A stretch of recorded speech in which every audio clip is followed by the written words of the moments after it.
తాకట్లో ఉన్న బంగారాన్ని విడిపించి ఆ రోజున మార్కెట్ ధర కట్టి మిగిలిన డబ్బును మీకు అందిస్తుంది కొమ్మూరి గోల్డ్.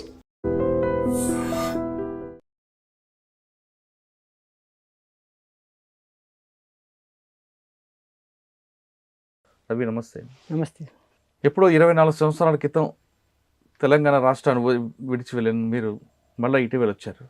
వచ్చిన తర్వాత అప్పుడుకి కామారెడ్డికి, అప్పుడు ఆర్యవేలకి, అప్పుడు నిజామాబాద్ జిల్లాకి ఇప్పుడుకి ఎంత తేడా ఉంది? ఇప్పుడు ఈ ప్రపంచం ఎలా కనిపిస్తుంది మీకు? అంటే అక్కడ ఉన్న చుట్టూ ఆదివాసీలు, ఆ అడవి మీకుండేది.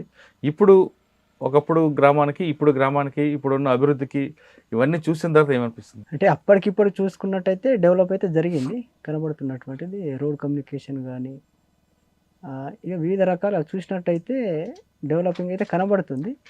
అయితే ఇంకా ప్రజల యొక్క సమస్యలు ఎంతవరకు తీరినాయి అనేది ఇంకా నాకేం అర్థం కాదు. వచ్చింది మొన్న రీసెంట్గా కాబట్టి అవి చూడాలి, ఇక ఉండగా అవి అర్థమవుతూ ఉంటాయి.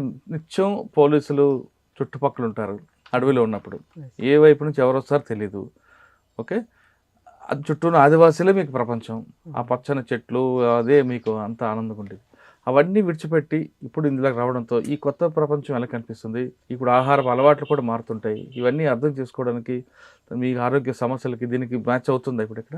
ఇప్పుడైతే పర్వాలేదు అనుకున్నప్పుడు అక్కడ అంటే నిరంతరం ఏమి పుంబింగ్ ఏమి ఉంటాయి, అయినప్పటికీ కూడా మాకు వచ్చేటటువంటి ఇన్ఫర్మేషన్ వస్తూ ఉంటుంది.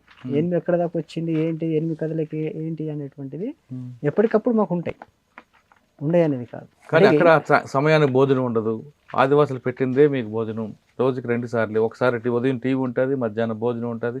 మధ్యాహ్నం అది కూడా వాళ్ళు ఇస్తేనే, లేదా రాత్రి భోజనం. ఒకవైపు పోలీసులు కాల్పులు వచ్చాయనుకుని పరిగెట్టడాలు, ఇవన్నీ కూడా ఆ నిర్బంధం మధ్యన ఉండే రోజులు అవి ఉంటాయి. ఇప్పుడైతే ప్రశాంతంగా జీవితం అనిపిస్తున్నారా? భోజనాలు, టైంకి తమ్ముడు అన్నం పెట్టడం, అవన్నీ గతంలో బాల్యం అంత గుర్తుకొస్తుందా? అంటే దానికి దీనికి తేడా ఉంటుంది కదా. అది ఒక లక్ష్యంతో పని చేసినప్పుడు ఆ బాధలు అనేటువంటి గుర్తుకుండవు. ఇక ఎవరికైనా కూడా ఒక లక్ష్యంతో, ఒక లక్ష్యానికి చేరుకోవాలనేటువంటి దాంతో పనిచేసినప్పుడు ఆ బాధలు సెకండరీ అయిపోతాయి అంతే.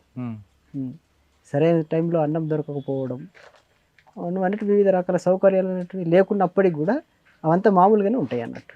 అంటే అప్పుడులో మీరు వెళ్ళేటప్పటికి తుపాకీతోనే రాజ్యం సాధించాలనే భావంతో వెళ్ళినట్టున్నారు, దాంతోనే సాధ్యం అవుతుంది. కానీ ఇప్పుడు మీరు బయటకు వచ్చాక ఇవన్నీ చూసారు, అభివృద్ధి చూసారు, ప్రజలు మార్పు చూసారు, ప్రజలకు ఏం కావాలనుకుంటూ కూడా చూస్తున్నారు. కాబట్టి ఇప్పుడు తుపాకీతో అవసరం అనుకుంటున్నారా? సమస్య ఏందనుకున్నప్పుడు తుపాకీ ద్వారానే అనేది, అంటే మీరు అనే తుపాకీ ద్వారానే అనేది మీరు ఏదైతే అంటున్నారో సాయుధ పోరాటం ద్వారా అనేది, సాయుధ పోరాటం ద్వారా. కాబట్టి సాయుధ పోరాటం ద్వారా అనేది ఏంటంటే సమాజాన్ని మార్చాలి, అది గ్యారంటీ. ఇప్పుడున్న ఈ సమాజముతోటి ఈ అసమానతలు తొలగిపోతాయి అనేది నాకు డౌట్. కాబట్టి ఇప్పుడు రాజ్యాంగం ఏదైతే ఉందో రాజ్యాంగాన్ని 100% నువ్వు అమలు చేసినట్టయితే ఏ పోరాటాలు ఉండవు. రాజ్యాంగం చాలా వరకు బెటర్గా ఉన్నది, అయితే అది అమలు కావాలి. సరే, మనం ఒకసారి వెనక్కి వెళ్దాం. రైట్. 24 సంవత్సరాల క్రితం వెళ్ళినప్పుడు ఆర్యవేల్ ఎలాగుంది, 24 తర్వాత వచ్చిన తర్వాత ఆర్యవేల్ అభివృద్ధి ఏముంది? ఇప్పుడైతే డెవలప్ కనబడుతుంది. అప్పుడు ఎలాగుండేది? అప్పుడేమో ఇన్ని బిల్డింగ్లు లేకపోయేది, రోడ్డు సౌకర్యం లేకపోయేది, మౌలిక సదుపాయాలు తక్కువ ఉండేవి. ఇప్పుడు చూస్తే అదంతా డెవలప్ అయింది, డెవలపింగ్ కనబడుతుంది. అప్పుడు హైదరాబాద్ కానీ, కామారెడ్డి, నిజామాబాద్ ఎలాగుంటే ఇప్పుడు ఎలాగుంది? డెవలప్ అయింది. ఇప్పుడు 24 సంవత్సరాల్లో ఎన్నో ప్రభుత్వాలు మారినాయి, కాబట్టి డెవలపింగ్ అయితే ఉన్నది, లేదనేది. ప్రభుత్వాలు మారే డెవలప్మెంట్ అయింది, కానీ ప్రజల్లో మార్పు వచ్చింది అనుకుంటా సార్?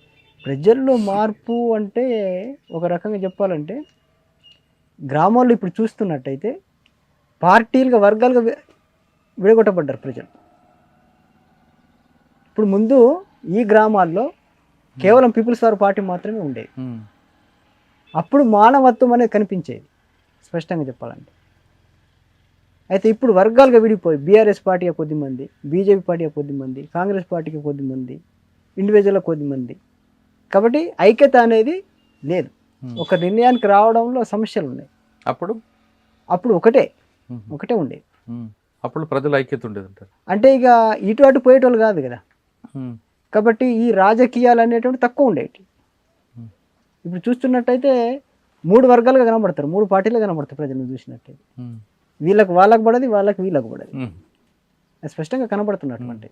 ప్రతి ఊరు అది ఉండదు, నీ ఏ ఊరికి వెళ్ళినా కూడా అవి కనబడుతుంటాయి మనకు. అప్పట్లో ఏదైనా సమస్య వస్తే పార్టీ కోసం చూసేవారు ప్రజలు, ఎస్. పార్టీ వచ్చే వరకు అన్నల కోసం ఆదరించేవారు. కానీ ఇప్పుడు పార్టీకి ప్రజలకి దూరం పెరగడానికి కారణం ఏంటి? ఇక్కడ దూరము అనేదానికి ఇప్పటికి ప్రజలు కోరుకుంటున్నారు, దానిలో సమస్య ఏం లేదు పార్టీని. అప్పుడే అరచకాలు తక్కువ ఉండేటి, అవినీతి తక్కువ ఉండేది. ఇప్పుడు దూరమైన బట్టి ప్రజలకు భయం అనేటువంటి లేదు. ప్రజలకంటే ఇప్పుడు ఈ పెత్తందారు లాంటి ఈ పనులు చేసే అరచకాలు చేసే వాళ్ళకు భయం అనేది లేదని ప్రజలు చెప్తా ఉన్నారు ఇప్పటికి కూడా. అప్పుడు అంతో కొంత ఒకటి భయం ఉండేది.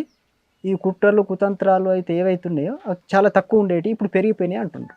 సరే, ఒకసారి మనం వెనక్కి వెళ్దాం. సరే, ఎర్రవెల్లి రవి ఆరివెల్లి నుండి ఎందుకు వెళ్ళాల్సి వచ్చింది? అంటే అప్పుడు మనం చూసినట్టుంటే అరచకాలు ఆల్రెడీ ఉన్నాయి. ఇప్పుడు దళము వచ్చినప్పుడు వాళ్ళు చాలా విషయాలు నాకు నాకు అర్థమైపోయి. ఫస్ట్ నేను వచ్చిన తర్వాత, దళము వచ్చిన తర్వాత అప్పుడు ఫస్ట్ 96లో అనుకుంటా ఫస్ట్ ఊర్లోకి వచ్చిందా? ఊర్లోకి వచ్చారు.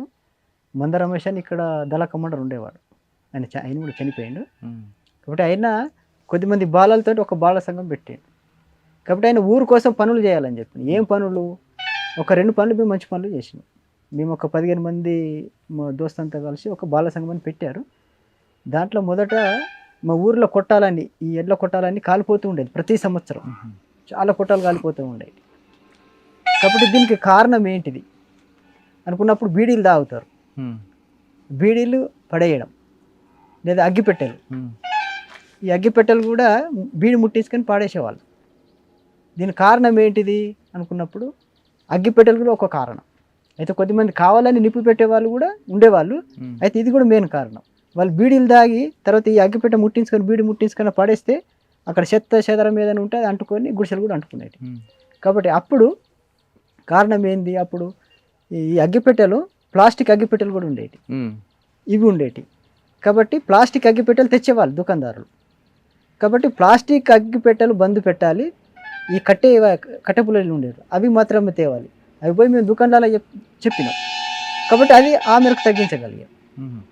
ఇంకొకటి ఈ కళ్ళు దుకాణం అని ఉంటుంది. కళ్ళు దుకాణంలో మందు ఎక్కువ వేసేవాళ్ళు, గుల్ఫారం అంటారు దాన్ని. వేయడంతో ఆ రోజు అంతా కళ్ళు తాగేవాళ్ళు, వాళ్ళంతా మత్తు ఎక్కువై పడిపోయేవాళ్ళు. ఆ రోజు మాకు అర్థమయ్యేది. కాబట్టి మళ్ళీ తెల్లారి మేము అంతా జమ అయ్యి మీటింగ్ చేసుకొని ఈరోజు ఎక్కువ వేసిండ్రు కాబట్టి పోయి చెప్పుదాం. ఆ కళ్ళు దుకాణం యజమానికి పోయి చెప్పినప్పుడు అది తక్కువ వేసేవాళ్ళు. మరి ఈ 2 పనులు కూడా మేము మంచి చేయగలిగాం. మాకు దాంట్లో మంచి పేరు వచ్చింది. అంటే ఆ రోజుకి చెప్పేటోళ్ళం, వాళ్ళు కూడా రిసీవ్ చేసుకునేటోళ్ళు. ఎవరు? కళ్ళు దుకాణం పనులు. కాబట్టి అదొకటి. ఇంకా మా బాలలకు అందరికీ వాళ్ళు ఏం చెప్పిండ్రు, స్కూల్లో ఫస్ట్ రావాలి, మంచిగా చదువుకోవాలి అనేటటువంటి. కాబట్టి దానితో ఏమైంది, మాదంతా పేదరికం కాబట్టి మేము గవర్నమెంట్ స్కూళ్ళలో చదివినాం. మా క్లాస్మేట్స్ కొద్దిగా ఉన్నవాళ్ళు వాళ్ళు ప్రైవేట్ స్కూళ్ళలో చదివేటోళ్ళు. కాబట్టి 10th క్లాసులో నేను ఫస్ట్ క్లాస్లో వచ్చాను. ఫస్ట్ క్లాస్లో వచ్చినప్పుడు మిగతా ప్రైవేట్లో చదివిన వాళ్ళు అంతా ఫెయిల్ అయిపోయారు. మళ్ళీ చెప్పండి. ఇప్పుడు నేను గవర్నమెంట్లో స్కూల్లో చదివేవాడిని, మిగతా మా క్లాస్మేట్స్ అందరూ కూడా వాళ్ళు ప్రైవేట్ స్కూల్లో చదివేవాళ్ళు. వాళ్ళకి మళ్ళీ ట్యూషన్ పోయేవాళ్ళు. మాకు ట్యూషన్ లేదు, ఏం లేదు, చదువుకోవడం ఒకటైతే మాకు ట్యూషన్ అంటే ఏం లేదు. మళ్ళీ ఉదయం సాయంత్రం మళ్ళీ చేనులకు వచ్చి పని చేసుకోవడం మేము.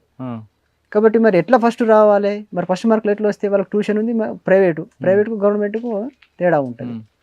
కాబట్టి నేను గవర్నమెంట్లో చదువుకున్నా, ఫస్ట్ క్లాస్ వచ్చిన.